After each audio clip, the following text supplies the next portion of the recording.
Hi, this is Everett, Everett's Watercolors. Welcome to my classroom.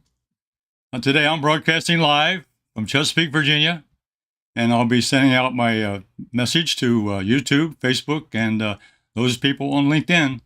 Hope to see you on there and give me some comments. And give me a subscription on the YouTube, and give me a like on Facebook, and give me some comments, and let me know how you think about the program. And I'm in the studio today with my wife. Welcome, everyone. And she'll be monitoring the broadcast and checking the chat room for me. Excuse me. All right, today I'm going to work on some flowers. And one of my favorite flowers is roses. And red roses is what I picked today. But I'm going to go through several things with you about flowers and go through maybe a little drawing exercise I've done. I'm also on my website over here, everettswatercolors.com. That's where you can find the broadcast if you want to look at the replay on this particular program. You go on there and you look under live videos on my website, and you'll find a replay of this program today. And then there's the live classroom link right there. I got that down on the second part. And I'm also in my Fun with Watercolors page. I've got a picture and a sketch if you want to do a painting of a rose today or in the future. And if you want to post it on my Everett's Watercolor Art Group on Facebook, there's a link there I'm going to show. Now, these links will also be in the description below of this video. Okay, so let's go over to my painting table and let me get started. Turn on the chat room. Mic. Okay. Okay, what I have today is talking about a bunch of flowers, and mainly the main character today is roses. Now this is, I'm going to show you a couple of pictures of typically. When I look for a flower, particularly a rose, I look for the shape and look at the diagram, and also getting used to how the rose is positioned and so forth. So this is an example of a good shape of a rose, and it shows you the petals and how it's laid out and so forth. And also a background, which is mostly a greenery, but it's also dark in order to show off the flower. Now here's another example. This is a different color, but again, it's a different configuration. It's like a side view looking at it, but you can also see the angle of the leaves and the petals. But also there's a different color change there. Now here's a group of roses, more than one. Here's the main one, but there's a couple others on the side. That's another good configuration, is I have a group of flowers. But again, looking at the configuration and how the flower is displayed, and also looking at the background. So those are things I look at. Here's another example of a rose. This is really a bright red rose. But I look at how the petals are formed, and also the shadow pattern inside. That's really a characteristic of a flower, and that's the thing of a rose. It's got like a spiral, nice angles. There's the sharp areas or the soft areas. Also, the shadow pattern is very nice on this one. There's a shadow pattern showing the internal shape of the petals and so forth. And also there's a cast shadow on the leaf, depending on the direction of the sun. So what I did here was I actually drew this one out. I took the shape and I followed the outline of the shape. And number one, by doing the drawing, I've become familiar with the contour lines, the shape of the petals, the angles, and also the shadow patterns. And so I'll play with this a little bit and see, and also I may make changes on my drawing just to make it a little more dynamic or a little easier to paint. It's pretty complicated here in the center area, so I kind of simplify that section in there just to give me petals, but also to indicate where the dark areas are. but the outside edge is very important. The outside edge, and I draw that out, make sure I know how that's in the size of the petals, the angles. You see, a rose has the characteristic that circular shape, conal shape, but also had then the leaves overlap. These leaves here overlap these two down here, and the outside leaves overlap these inside. So that's the characteristic of a rose. And also I've added some leaves out here. Now there's none here. This shows a dark background, but I could sketch in some leaves here to give me, again, a little practice on doing that. So what I've done is I've taken this picture and I've taken this drawing that I did, and this is the sketch I have on my website, everettswatercolors.com. I'll show you the link there on the opening part of the program. And the link will be in the description below how to get this. You'll get the picture of this rose and the colors and so forth. And there's a diagram of my sketch on here. And they're both downloadable. And you can download this down and then paint in this rose the way you see it, or your interpretation. We're going to do one today of my interpretation. Now here's one that I've done briefly. I took this is on printer paper, and then I put this on a 90-pound watercolor paper. And I did a quick little color study. And you'll notice here, I wanted to study the shapes, but I used a little bit of license on the edges. I used a little bit of white, left a little bit of white on the edges to give me some definition. And I made sure I weren't darkening the shadow areas.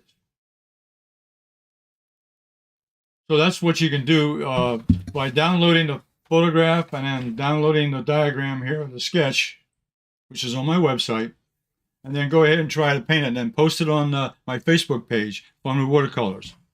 And those links are in my description below. I think you have a lot of fun with that. Okay, now we're going to go ahead and really talk about, we're going to talk about some more. Here's another example I wanted to show you.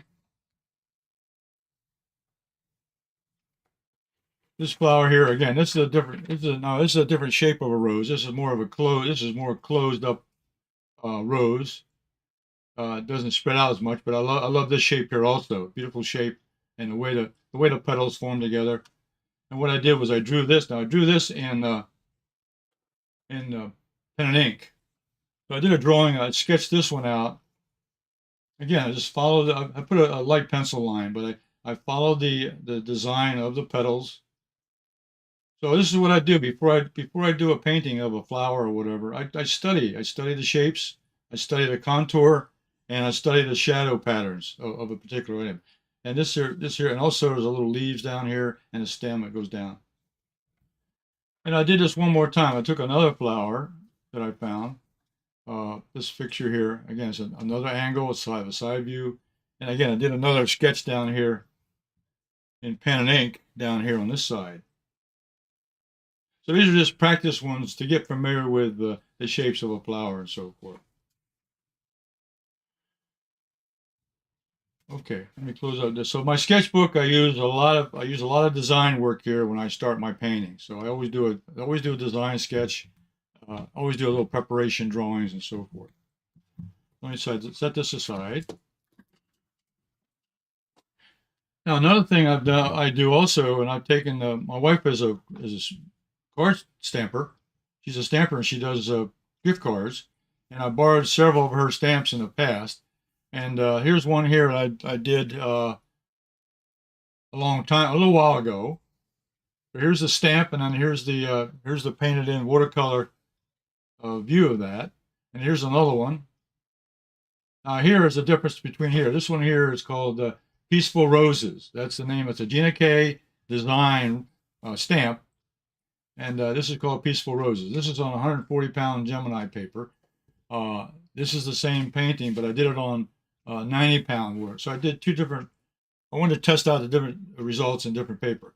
I think the watercolor paper is a little bit stronger because it takes the paint a lot better. Okay. Now this watercolor paper is a little lighter, so I don't use as much paint on that. Okay. Here's another example. A single rose. This again, 90-pound paper. This is on 140. This is Santana Rose Mini. This was a mini stamp, Santana Rose. So this was done on 140 pound. And also here, when I did it, I put a white edge around it to define the petals and so forth. I think that might be a unique area. And practice painted leaves. That's also Gina K. Okay, this is also a Gina K Design. And this is a Santana Rose, and it's a mini stamp. Okay. Those are just some examples I've done as warm-ups. So now today's painting I'm going to do. Here's the stamp on the 140 pound watercolor paper, and this is Rarest Rose. This is the Rarest Rose stamp, and I'll show you the actual stamp itself. This is the Gina K package it comes in. It's the Gina K Design, and this is the stamp that it is. It's a pretty big one. It's a 5x7 size, so it's a pretty large. It's about a 5x7 piece of watercolor paper. I'm using a 140 pound Gemini watercolor paper for this. And what I wanted to show you was I printed this out. Yeah, Gina K Designs. That's the author and the designer of these particular stamps. I took a photograph, not a photograph. I took a video photocopy of this stamp set on just a regular printer paper, and then I went ahead and did a quick color study. Okay, just to get an idea of what colors I would use. And I noticed also on the stamp set there's these little flowers, so I made those a different color. And of course I played around with the leaves and so forth to see what colors I would use. So this is just on regular printer paper. So you can use watercolor paper on printer paper once you print it out, and you can print off a couple of copies of this, and then play with the design, play with the colors, play with the design a little bit, even on plain printer paper. As you can see, Everett enjoys getting into my stamp collection. Yeah, I get into Gloria's my wife Gloria's stamp set quite often. Let's see. And that particular set is by Argita. She designed that one. Argita? Yes. Argita was the designer of the set. Yeah. Okay. I don't need to show these. Oh yeah, now these are the stamp sets from the previous pictures I showed you. This is the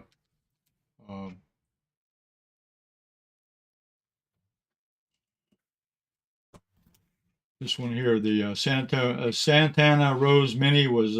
Here's the stamp set here, and here's the results of my printout and my watercolor painting on this one. Okay, so that's the Santana Rose Mini stamp. This is what it looks like here by Gina K.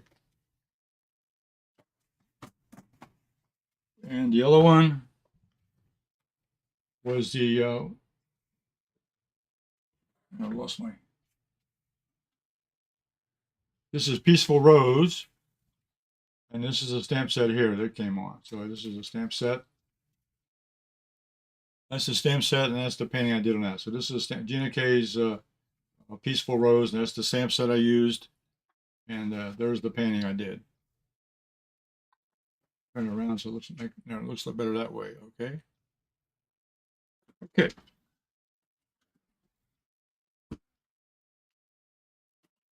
So I could start from a drawing. I can do a sketch. I use photographs, and I also use stamps. So I can do a drawing. I can use a painting on the drawing, which I've done before, which I showed you that example.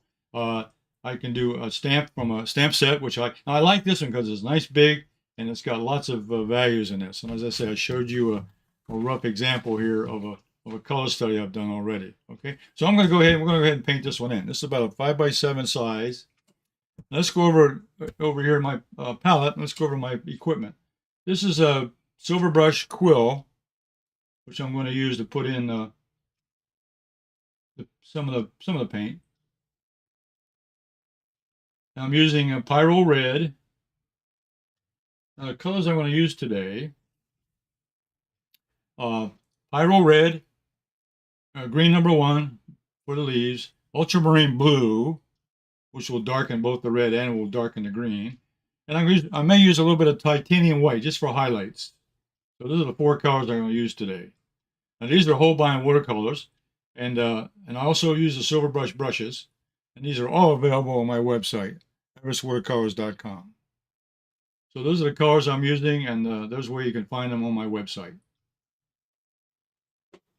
So the first one here is Pyrrole Red,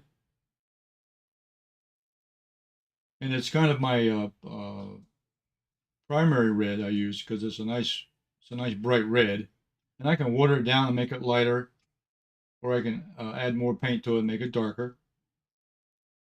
Now the other color I'm going to use up here is Ultramarine blue, which I'll bring over here. It'll be in my darkener. I can darken it with ultramarine blue. And here I'm using the number 8 round silver brush, black velvet, which are beautiful brushes. I use these in plein air also. And rinse out the brush. Between every time I change the color, I always rinse out the brush. Keep it nice and clean. And wipe it off on a paper towel or on a sponge. Now down here I'm going to put in a little bit of lemon yellow down here in the corner. That'll lighten up the green. So I can darken the green up with the blue, or I can lighten it up with the yellow. So according to the color wheel, green is between yellow and blue, so I can go either way. Add more yellow or add more blue. It will give me a nice variation. And then green number 1 is right here in the corner, right here at the bottom. So those of you who watched my videos before, you've seen my palette, and you know these are the colors I use a lot. So ultramarine blue, pyrrole red, lemon yellow, and green number 1. These are all Holbein watercolors. Okay, so the first thing I'm going to do is I'm going to load the quill brush, load it up with water, and I'm going to what I'm going to do here is I have a little test sheet over here, and I'm going to test out the color.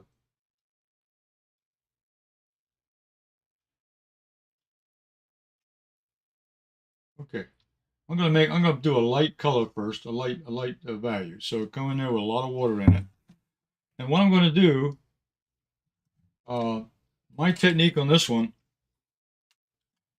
is I'm not going to play around with trying to follow the petals. I'm going to go right in, and I'm going to paint in the whole flower. So what I do is I go in and put a light value.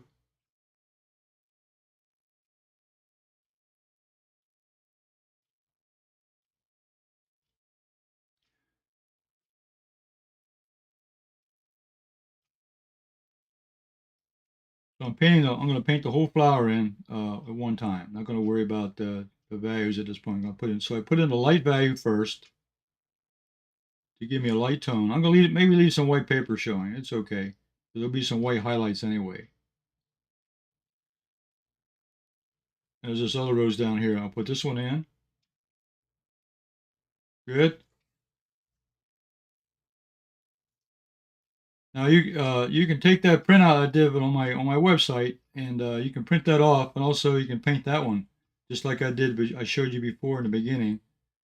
But this is an example of taking something else that's already been drawn up, already printed. So I say, take advantage of the design. I like this design.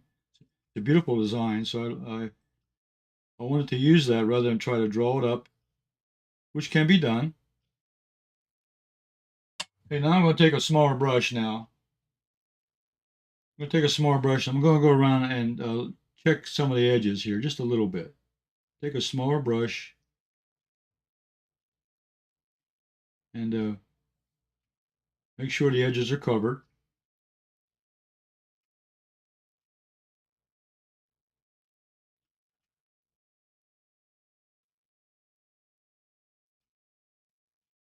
So this number 8 round brush from Silver Brush has got a nice fine point, and it does a lot of careful design. Now there's only one area that's got a little bit of paint on it, but here's what I do here. If I have an area that I got paint on, I'll take the brush, wash it out, take out all the water, squeeze it out and I go back in and I pick that paint up while it's still wet. So right here,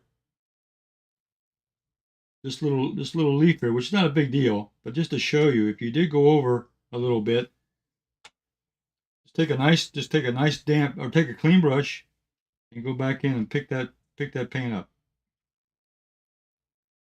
Okay. All right, now I'm going to use the blow dryer and I'm going to dry this down a little bit. Before I do that, I can also take the same brush and I can go back in and pick up some extra moisture, because I want this to be a light color anyway. So I'm taking the round brush, I'm taking out a lot, squeezing out the water in it. I'm going back and use it like a sponge, just picking up that excess paint. So that'll speed up the drying process a little bit. That'll speed up the drying process. Usually what I like to do, the way I operate, is I like to let it dry naturally. But usually for demonstrations, it's a lot more convenient to blow dry it with a hair dryer. So that's what I'm going to do. I'm going to turn on a blow dryer.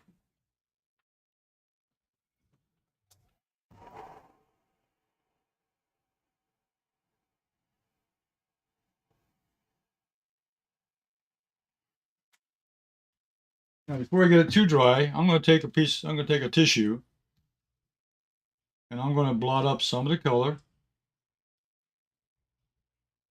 There, make it even paler. So I want to start out with a nice pale color on this.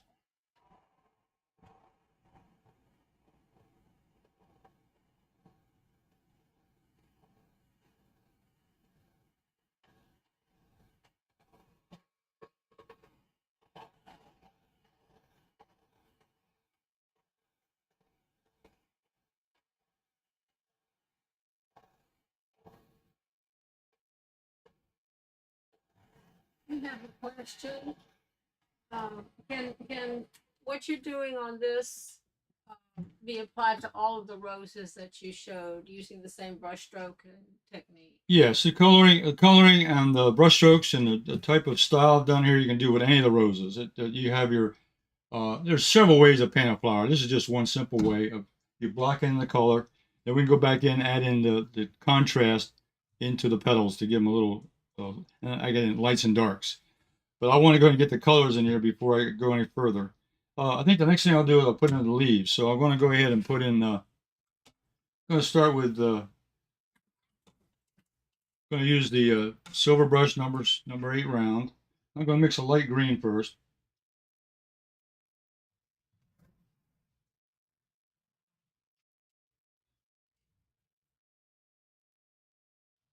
So I mix a little bit of lemon yellow lemon in with green number 1 and give you a nice, go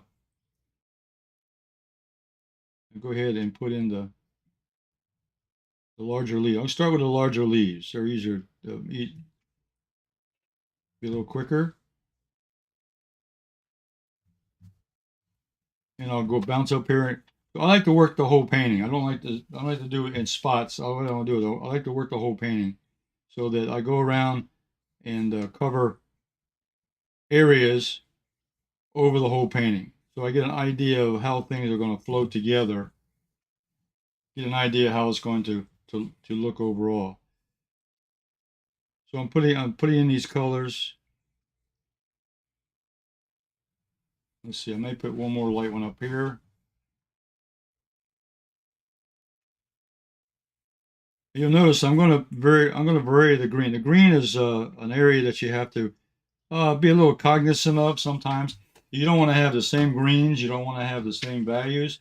You want to change it up just a little bit. Okay.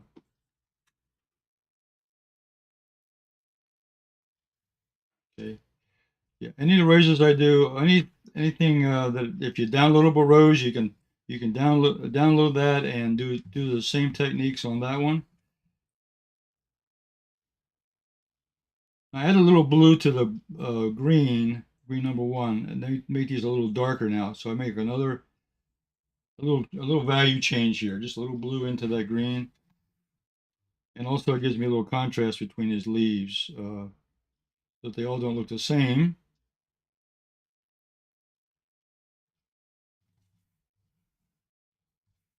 And that separates the leaf colors. It separates their shape a little bit too. The different colors, different value, separates the shape of the leaves. Makes it a little more interesting. And you make the story up as you go along. Say, oh, I'm going to make this a little darker because it's in shadow, or I want to make this a little darker because it's I want to make it a different color from the other leaf so it stands out separately.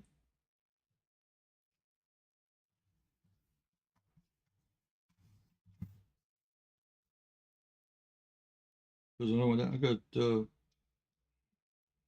making these leaves here a little bit lighter on this side. Another bigger one here. So I took care of getting the bigger leaves first. I did those are sort of the same size, similar leaves I'm putting in first. Now there's a group of smaller leaves that I can put in, and I'm gonna let's see. I want to put I'm gonna make those even lighter. Let's say I make those a yellow. Put a lot more yellow in with that. So I'm gonna put a lot of yellow in with that mix and make these a yellow. Put the yellow green. Just by adding yellow to my green, I get a yellow green. Right off the color wheel. It gives me a variety. I get these greens that are next to each other. Will make them look a lot different. Now this is the one that I had a little bit of red paint on. I took off, but it's okay to put it over top. It'll show. I'm gonna put. Let me save that one for a second here. Go back and get that yellow green. So I get these smaller leaves. So as you notice here, I'm going around the whole painting. I'm not staying in one spot. I'm moving around, picking up different elements here that are similar, but also I want to make them different. Now there's another set of leaves here. I'm going to make even different. I'm going to make them all yellow. So that makes them different, entirely different all the way around. And you can make them any color you want. This is no, there's no recipe for what colors to use. You can use whatever color you want. And I say that with a little bit of artist license because colors are relative. You can make you can find a picture where a green leaf will look something else. It'll have a shadow on it or a cast shadow on it. It'll look like something else. It'll look more blue. It'll maybe even look orange with the sun shining on it. So there's all kinds of ways you can make up a story to change things. Now on the blue flowers, okay, I'm going to take the ultramarine and I make it a light blue. So I water it down. Use the same small brush. Now I'm more or less following my my little plan here. I'm gonna do little blue flowers now. These blue flowers that go on around the side. So this was kind of my color plan here when I played around with this printer paper. Okay. So I'll paint in again, a light color. So I take the ultramarine, which is a dark blue, but I put a lot of water in it, so I make it a light color. And I can leave a little white showing, little white edges, give it a little, gives a little sparkle in the painting. That's probably characteristic of a lot of my paintings. I like to leave a little white showing, just to have a little variation. It gives a little sparkle to the painting, a little different look instead of a whole solid color.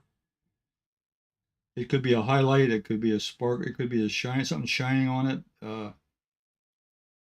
In the rain, it would be a raindrop or something. But it just made the lights hitting it just a little ways. Okay. All right, so I'm going to dry that now. I've got all the colors in I like. I got the greens, the red, and the blues. Now I'll go back in and I can just add in the darks I like. So let me dry this one off.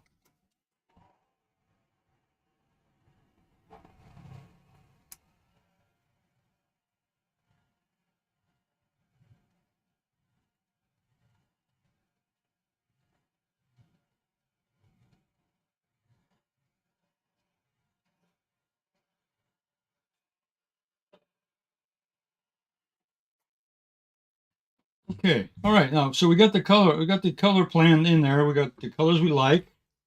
Now we can go in and make some decisions on where we want to put the contrast. Again, I'm going to follow my paint plan here. I'm going to have some darks in there for contrast. So I'm going to pick up a little bit of this red. I'm going to use a smaller brush. But notice I'm also getting more paint, more pigment, which will make it darker. So I'll start in the center. I'll make usually at the center of the rose there'll be a little dark spot.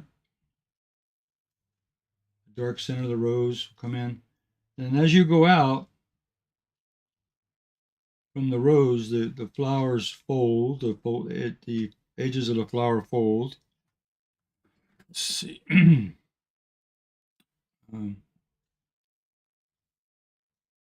So I'm going to put some not arbitrary, but some planned darks in here.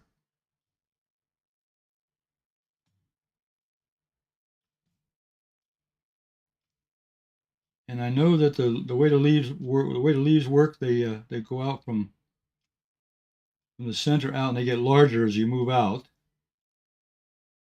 And they also interweave. There's a interesting characteristic of the rose that they overlap,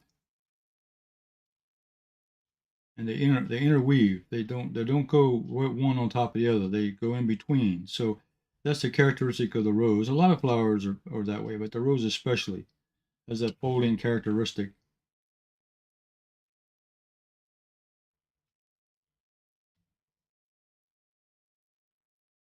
So I'm building some of the shadow patterns here from the leaves. The leaves are casting shadows inside the flower. And that gives it the shape, it gives it dimension.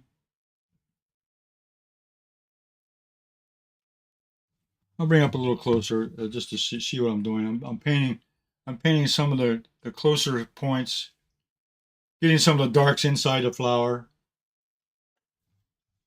But again, that's from studying the pictures or studying your design. So you want to do a little bit of design work before you start a flower. You want to do a little bit of analysis of where your lights and darks are, where your shadow pattern is. That'll make it more interesting. Otherwise, you'll just be painting colors on there, and they won't really have any real semblance of what you're trying to do.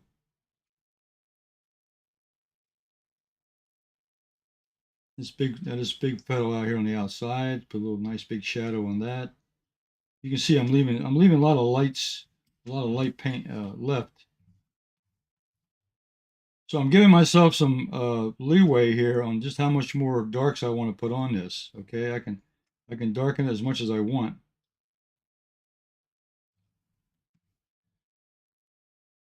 This outside leaf over here, again, they're all gonna interweave one another.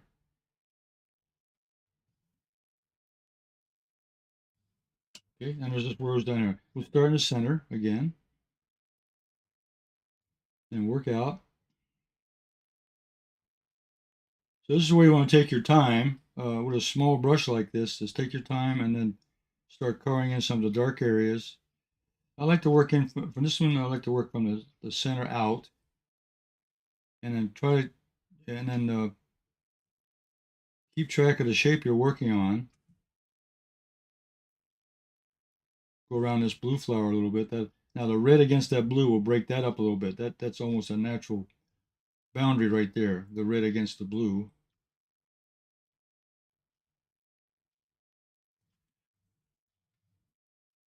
Now there's a boundary between these two flowers here. One flower is behind the other, so I'm gonna make this little edge a little darker now underneath this other one. So there's another boundary.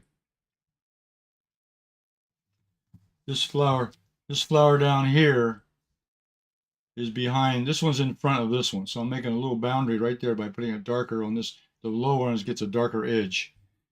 So again, that helps define the two flowers. It separates the two flowers.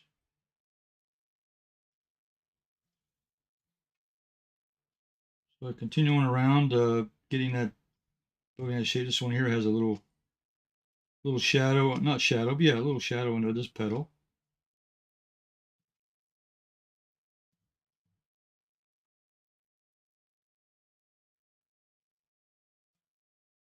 And you kind of have a plan in mind because you can get lost in the petals if you don't keep track of where you are. But it all works out. You know, it doesn't really matter where you put the color. You can always adjust it a little bit later.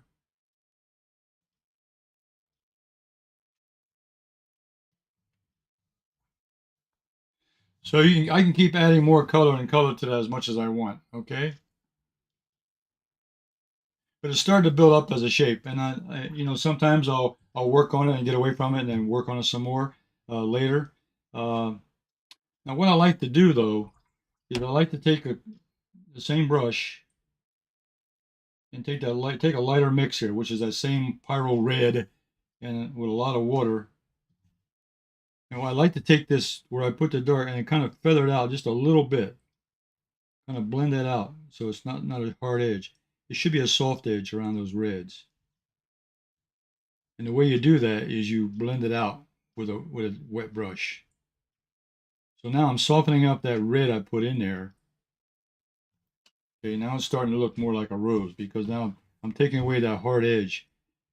So I'm softening up the edge, taking away the hard edge, softening it up, blending it out a little bit, spraying that color out, but keeping the main color I put in there mainly well. I like that light pink or light red color. And now I'm just softening up that hard edge that I put in there. And I move it around so I can see what I'm doing. So now I'm just softening up that red that I put in there to give it a little more, make it look like a petal that's moving, blending. Okay. That soft edge makes it look a lot better. But I have to wait till I get to this point before I could do that. I mean, you have to get the paint in there, and then back with watercolor, you just wet that area with a damp brush, and you can move that color around. That's what I'm doing right now. I'm just re-wetting that area and moving the color. And let that sit for a while. I'm going down and I'll work on this one now. Wet the brush a little bit more. Keep the not a lot of water. Just what I do is I rinse the water out and then take a little bit of water out. I don't want it soap. I don't want it sopping wet. I just want it damp. I want it damp enough to re-wet that area, that edge, and then I want to blend that edge out. So I don't want hard edges on my flower. Only hard edge is on the outside edge. That's a hard edge. Interior edges are soft. At least the color transition is soft. There's no hard edges there. They're all soft. So this blending now will make the rose petals look a lot nicer. I guarantee. So this one here is a nice soft red, nice application.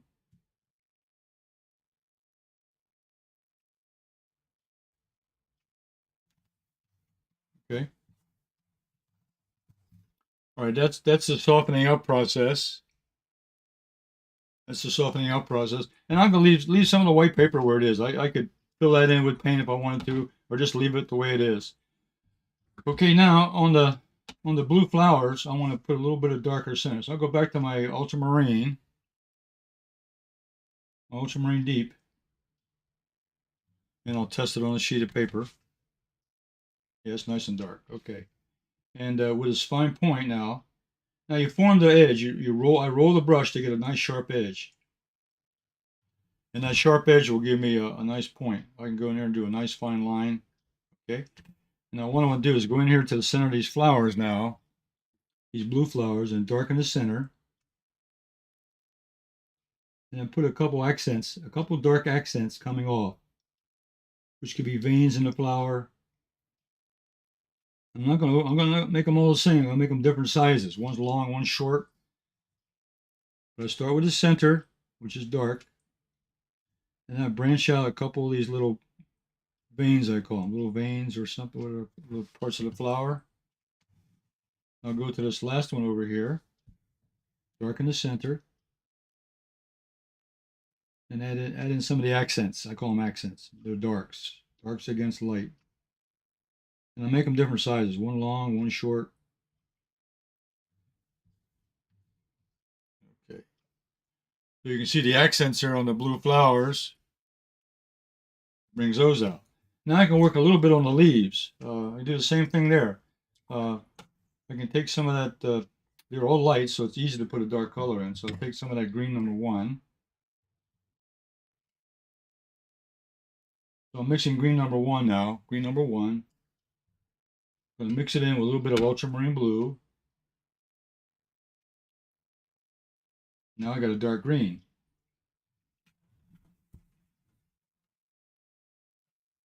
I can make it as dark as I want by adding more blue. So I test it out on a piece of paper. This is Gemini watercolor paper. I'm testing on the same paper I'm painting on. That's also another clue. This is Gemini watercolor paper.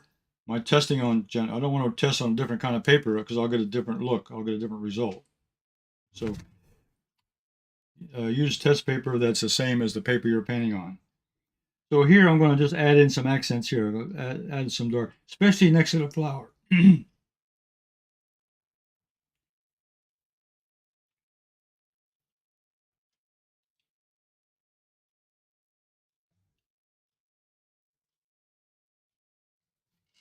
Right here, I can really, excuse me. Right here, I can use the dark against that color of the red rose, and also it'll define that. So I use the green, the dark green now to sharpen up the edges now against the rose, the flower itself, and also add a little bit of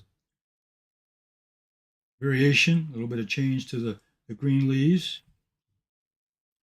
Indicate the veins they have in them. Just indicate them. Go over here to this one.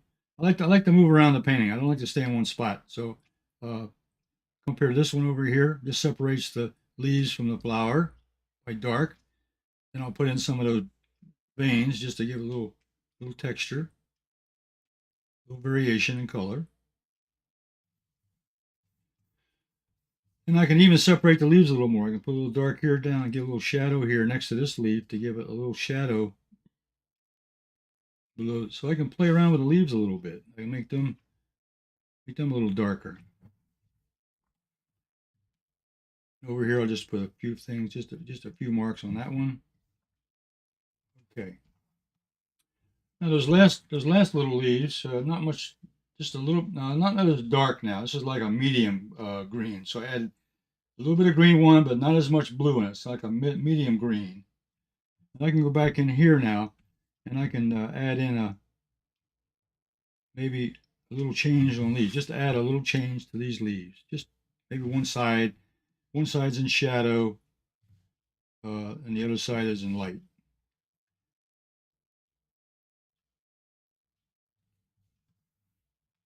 Now these other leaves, you can leave them alone as yellow, but I'm going to put just a little mark in there, just to give it a little touch of green, a darker touch. So I'm adding another little value to those, just to give them this one over here.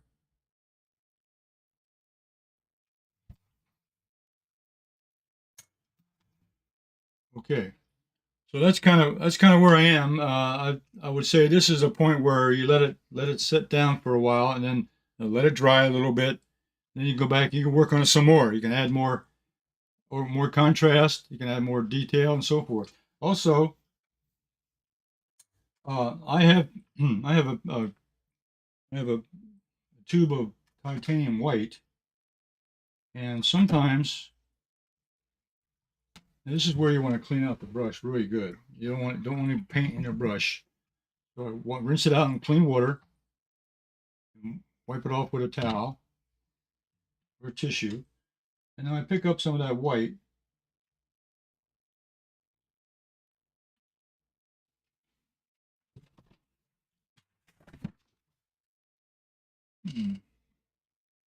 Now, okay, wait. I'll show you here. The way to show if it's white, I'll put it against the dark. So there's a blue. So that's what the white. The light's going to give me a.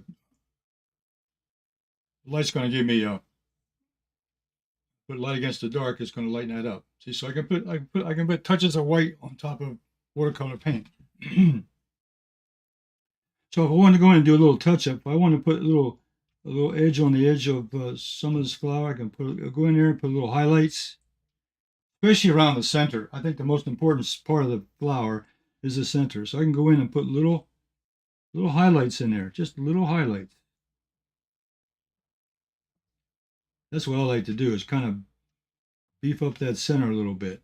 And this one down here, this is the most important flower, but this needs a little attention down here maybe. Put a little bit of little sparkle down here.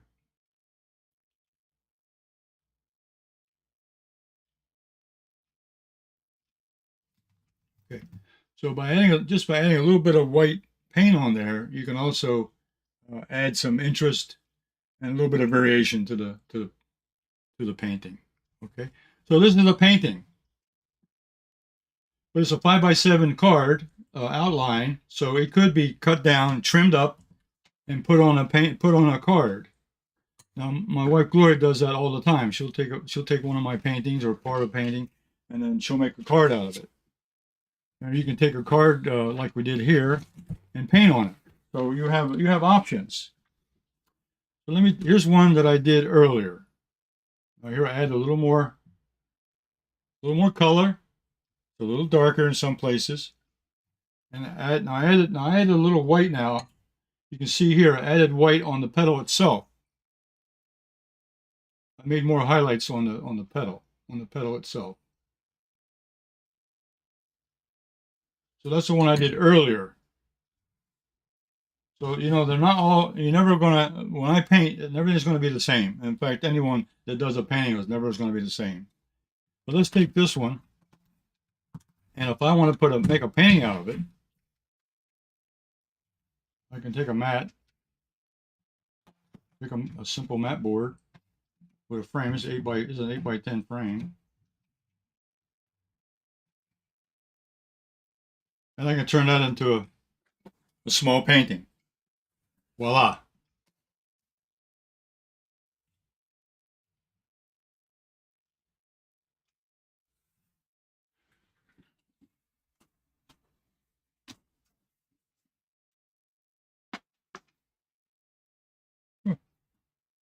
Okay, so we started out today with looking at a drawing. You can draw a flower. In this case, it's a rose. You can draw a flower, but have a good reference. Have a good reference. A nice flower shape with lots of shapes you can follow, and also get a nice design out of that. So from that, you can draw it up. Be familiar with the petals. Look at the values, the shadow patterns. Look at the characteristic of the petals and where the darks are, where the darks fall, and so forth. And then practice that a little bit with your brush strokes and with your colors. And what I did on mine, where did I put that? Over here. Yeah.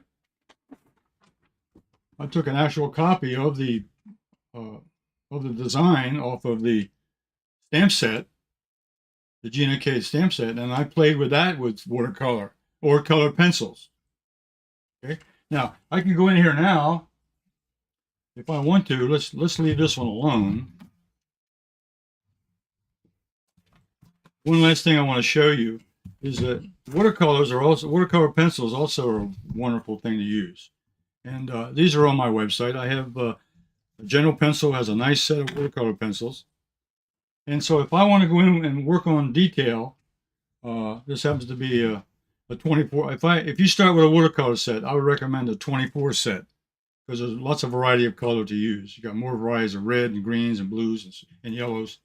But if I want to go in now and do touch up and detail, now I can go in and really fine tune the flower.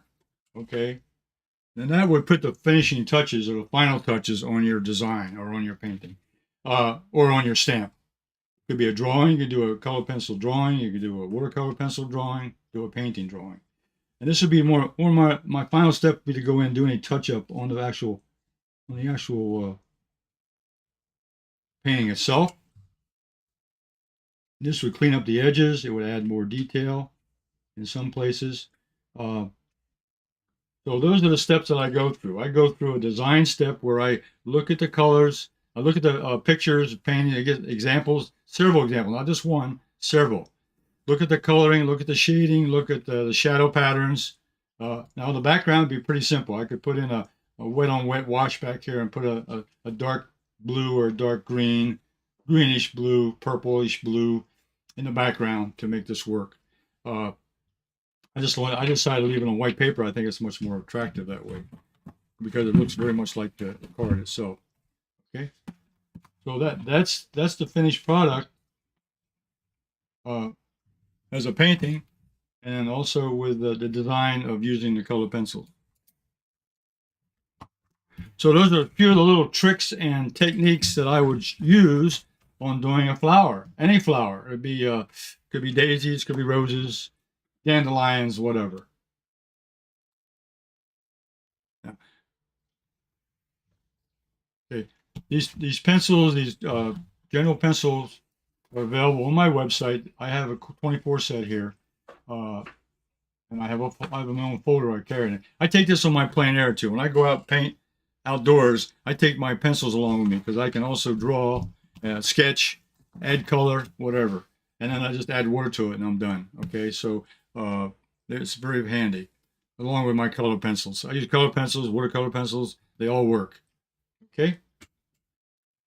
So this will be on my website after today. It'll be posted on my website, so you can see the replay if you want to go back and take a look at it again. And, the downloadable flowers will be available. Let's turn off my light here. Okay. Transition over. Oh, there's my mouse. Okay. All right. So all my downloadable stuff is available for you to look at. I've got the drawing. I've got the design. I got even a picture for you to look at. And again, you need to look at pictures of roses, pictures of flowers you're going to paint, and get an idea what the actual flower looks like before you paint it or draw it or even color it in with something. You want to look at an actual flower.